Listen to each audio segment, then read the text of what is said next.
자, 그리고 아까 얘기했던 북한 내부 상황, 이들 주민 4명은 북한에서 뭐 일부 언론 보도긴 합니다만 굶주렸다, 먹고 살기 위해서 내려왔다라고 이제 언급을 했다라고 알려지고 있는데 이 말이 맞다면 어떤 상황을 좀 내부 상황을 우리가 추측해 볼 수 있을까요?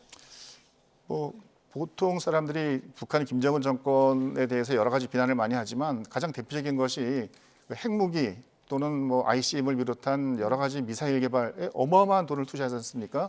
그리고 금년만 하더라도 내변의 열병식을 통해서 평양 시내에서 엄청난 장비를 동원하고 평양 시민을 동원해가지고 막 환호하고 막 눈물 짓는 모습 보였는데 예. 이게 평양의 모습하고 북한의 지방의 모습은 정말 우리가 화면으로 본 거와는 너무 다르구나.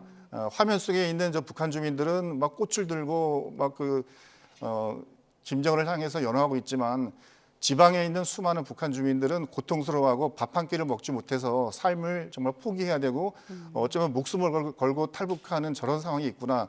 심각하구나. 북한 체제라는 것이 얼마나 이율배반적이고 겉과 속이 다른 정권인지를 보여주는 그런 사례라고 생각을 합니다. 네, 또 마침 이런 결과도 있습니다. 다음에 보실 화면인데 최근 몇 년 사이에 감소했던 탈북 주민, 북한 이탈 주민이 전년 동기에 비교해서 3배 넘는 규모로 파악되고 있다는 기사도 있었거든요. 같은 맥락으로 볼 수 있을까요? 네, 탈북민이 늘어났다는 것은 뭐 2가지 측면으로 생각하는데요. 첫째는 코로나 바이러스라는 어떤 그 사람들의 이동을 엄격히 통제하던 그 상황이 우리도 마찬가지 해제가 됐지만 북한도 또는 이제 중국 쪽도 어느 정도 해제가 됐기 때문에 사람들의 이동이 어느 정도 가능한 그런 그 환경이 됐고요. 두 번째는 앞에 이미 말씀드렸지만 북한의 내부 사정이 정말 더 어려워져서 북한 주민들이 그러니까 사느냐 죽느냐를 어느 한 가지를 선택해야 되는 그런 막다른 골목으로 내몰리고 있기 때문에 이런 탈북자들의 탈북 시도들은 더 많아질 것으로 예상이 됩니다. 네, 끝으로 우리 입장에선 경계 측면에서 봤다면 자, 탈북민 증가, 북한 입장에선 국경에 대한 통제가 좀 느슨해졌다 이렇게 볼 수도 있는 겁니까?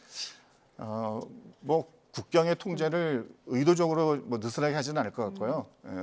어쨌건 그 북한과 중국과의 경계선을 통해서 또는 우리 동해 또는 서해를 통해서 탈북민들이 늘어난다는 것은 북한의 경계가 그만큼 허술하다는 거죠. 그러니까 이번 같은 경우에도 많은 분들이 우리 해군의 경계 실패에 대해서 말들을 하는데 사실 우리 해군은 내부적으로 보면 정상적인 작전을 진행했던 거고 정말 경계의 실패는 이제 북한군이 경계가 실패였었고 심지어 그 사람들은 그 NLL 쪽으로 선박을 보냈음에도 불구하고 그 목선을 남쪽으로 보낸 거지 않습니까? 보면. 네. 그래서 이런 문제는 조금 더 입장을 달리해서 북한의 내부 사정이 주민들의 삶도 정말 어렵지만 북한 군들도 내부적으로 이런 기강회의라든가 어떤 경계의 실패 뭐 이런 문제들이 심각하구나라는 것으로 받아들이는 게 좋을 것 같습니다. 알겠습니다. 4년 만에 동해상의 귀순, 나무배를 타고 내려온 북한 주민 4명에 대한 조사 결과를 좀 지켜보겠습니다.